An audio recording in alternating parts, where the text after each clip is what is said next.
würde sagen, ich halte mir gleich schon mal die Ohren zu, weil ich weiß, was gleich von da oben runterkommt. Denn jetzt kommen wir zur nächsten Band, Sound of Frankfurt, meine Damen und Herren.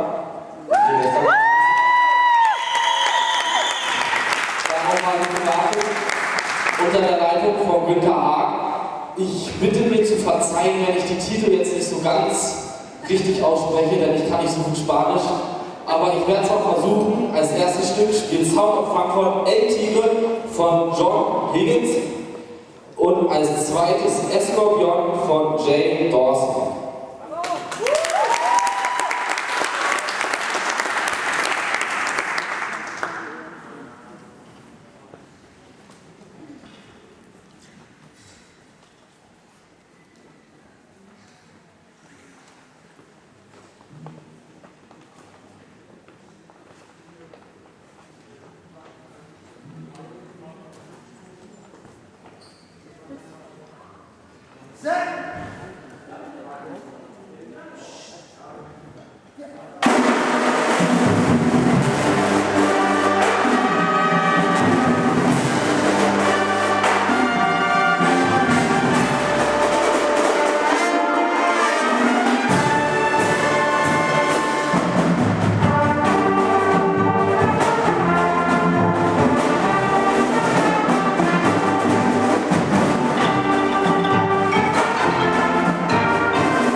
jetzt kommen wir zu einer Musikmischung aus Jazz, Tango, Blues und Weltmusik.